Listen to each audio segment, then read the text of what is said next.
Sir. ನಾನು ನಮ್ಮ ಅಪ್ಪಂಗೆ ಮೊದಲನೇ ಹೆಂಡತಿ ಮಗ. ನನಗಲ್ಲಿರೋಕ್ಕಿಷ್ಟ ಇಲ್ಲದೆ ಅವರಿಂದ ದೂರ ಇದ್ದೀನಿ.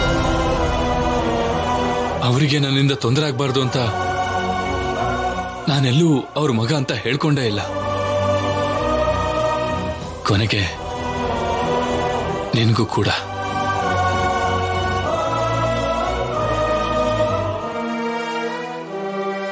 ಅವನಿಗೂ ನಿನಗೂ ಮದ್ವೆ ಫಿಕ್ಸ್ ಆಗಿದೆ ಅಂತ ಗೊತ್ತಿಲ್ಲದೆ ನಾನಿನ್ನ ಪ್ರೀತಿಸಿದ್ ಮಾತ್ರ ನಿಜ. ಆದ್ರೆ ಇವಾಗ ನಿಮ್ ಬಗ್ಗೆ ಗೊತ್ತಾದ್ಮೇಲೆ ಅವ್ರು ನನ್ನ ತಪ್ಪಾಗಿ ಅರ್ಥ ಮಾಡ್ಕೋತಿದ್ದಾರೆ ಅಂತ ಅರ್ಥ ಆದ್ಮೇಲೆ ನಿನ್ನಿಂದ ದೂರ ಆಗೋದಕ್ಕೆ ನನಗೆ ಇದನ್ನು ಮೀರಿ ಬೇರೆ ದಾರಿ ಕಾಣಿಸ್ಲಿಲ್ಲ. ನಾನು ತಪ್ಪು ಮಾಡಿದ್ದೀನಿ ಅಂದ್ರೆ ನನ್ನ ಮೇಲಿರೋ ಪ್ರೀತಿ ಸತ್ತೋಗಿ ಅವನನ್ನ ಮದ್ವೆ ಮಾಡ್ಕೊಂಡು ಸಂತೋಷವಾಗಿರ್ತೀಯ ಅಂದ್ಕೊಂಡೆ. ಅದಕ್ಕೋಸ್ಕರನೇ ಹೀಗೆ ಮಾಡಿದೆ. ಅಂದ್ರೆ ಯಾರಿಗೋಸ್ಕರನೋ ನನ್ ಪ್ರೀತಿನ ಸಾಯಿಸ್ಬೇಕು ಅನ್ಕೊಂಡ್ರ? ಮನೆಯವ್ರಿಗೋಸ್ಕರ ನಿಮ್ಮಿಂದ ದೂರ ಆಗಿರೋ ನನ್ ಮನ್ಸಿಂದ ಯಾವತ್ತೂ ನಿಮ್ಮನ್ನ ತೆಗಿಬಾರ್ದು ಅನ್ಕೊಂಡಿದ್ದೆ ಸರ್. ಅಂಥದ್ರಲ್ಲಿ ನನಗೆ ಮೋಸ ಮಾಡ್ತೀರಾ? ಯಾಕೆ ಈ ತರ ಮಾಡಿದ್ರಿ? ಯಾಕೆ ಸರ್? ನಿಮ್ ಮನೆಯವ್ರಿಗೋಸ್ಕರ ನನ್ ಮನ್ಸನ್ನ ಚೂರ್ ಮಾಡ್ಬಿಟ್ರಲ್ಲ. ಆ ಹಕ್ಕನ್ನ ನಿಮಗೆ ಯಾರು ಕೊಟ್ಟಿದ್ದು? ಯಾಕೆ ಸರ್, ಯಾಕೆ ಹೀಗ್ ಮಾಡಿದ್ರಿ?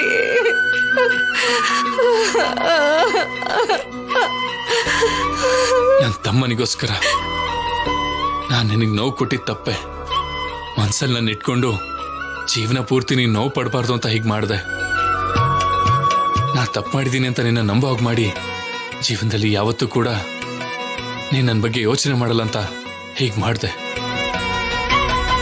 ಇದು ನಿನಗೋಸ್ಕರ ನನಗೆ ನಾನೇ ಕೊಟ್ಕೊಂಡಿರೋ ಶಿಕ್ಷೆ.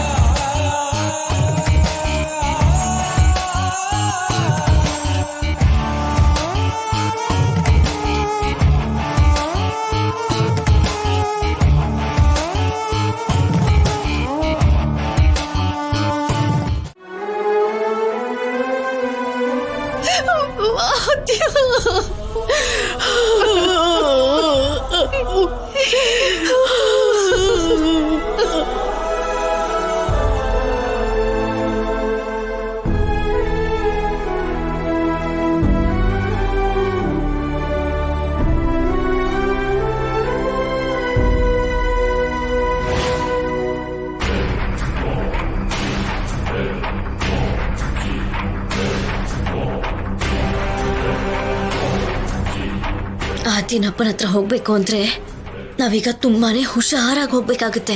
ಅಷ್ಟಕ್ಕೂ ಆದಿ ಅವ್ರ ಅಪ್ಪನಿಗೆ ಟ್ರೀಟ್ಮೆಂಟ್ ಇಲ್ಲಿ ನಡೀತಾ ಇದೆ ಅನ್ನೋ ವಿಷಯ ಅವ್ರು ಗೊತ್ತಿದ್ಯೋ ಇಲ್ವೋ?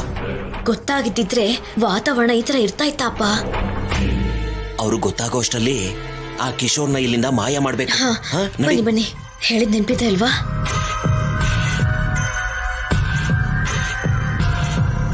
ನಮ್ಮವ್ರಿಗೆಲ್ಲ ವಿಷಯ ತಿಳಿಸಿ ಅಂದಿದ್ದಾರೆ ಅಂದ್ರೆ ಆದ್ಯ ನಮಗ್ ಸಿಗಲ್ಲ ಅಂತಾನೆ ಅಲ್ವಾ? ಆಗ್ಲೇ ಆ ಬಂಗಾರದಂತ ಹುಡುಗಿಗೆ 100 ವರ್ಷ ಆಯಸ್ಸು ಮುಗ್ದೇ ಹೋಯ್ತಾ?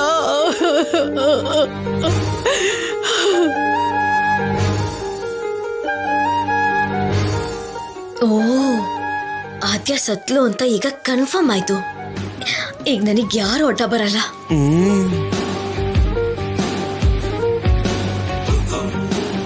ಏನ್ ಪ್ರೀತಿ ನೋಡಿ, ಕಟ್ಕೊಂಡಿರೋ ಹೆಂಡತಿ ನನ್ ಮೇಲೆ ಇಲ್ದೇ ಇರೋದು, ಸತ್ತೋದ್ಲು ಅಂತ ಗೊತ್ತಾಗಿ ಯಾವ ರೇಂಜಿಗೆ ಯೋಚನೆ ಮಾಡ್ತಾ ದುಃಖದಲ್ಲಿದ್ದಾನೆ ಅಂತ ನೋಡಿ.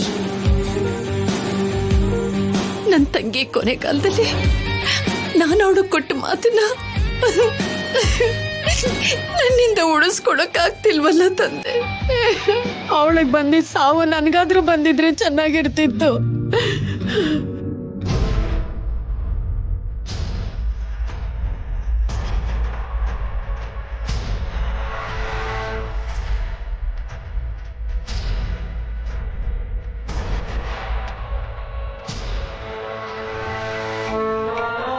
ನೋಡಿರಿಪ್ಪ,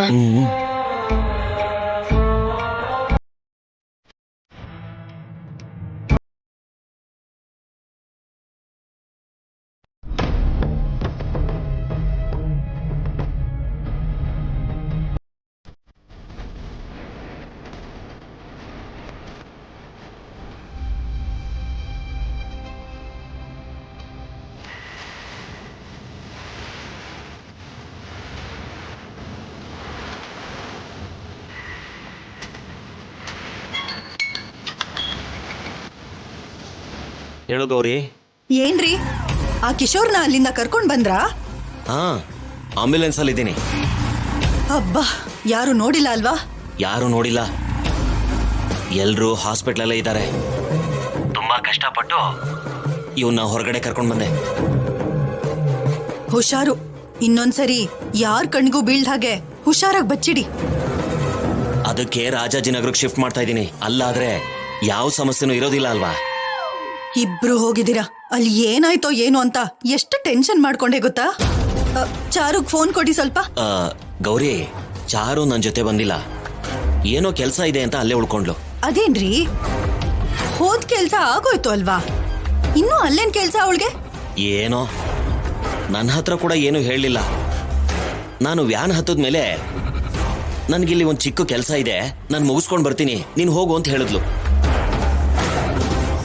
ನಾನಲ್ಲಿ ಜಾಸ್ತಿ ಹೊತ್ತಿರೋದು ಒಳ್ಳೇದಲ್ಲ ಅಂತ ನಾನು ಬಂದ್ಬಿಟ್ಟೆ. ಆ ಕಿಶೋರ್ನ ಅವ್ರೆಲ್ಲಿ ನೋಡ್ತಾರೆ ಅಂತ ಟೆನ್ಷನ್ ಅಲ್ಲಿ ಸತ್ತೋಗ್ತಿದೀನಿ. ಆ ಕೆಲ್ಸ ಆಗೋದ್ಮೇಲೆ ಇನ್ನು ಹಾಸ್ಪಿಟಲ್ ಅಲ್ಲಿ ಅವಳಿಗೇನ್ ಕೆಲ್ಸ?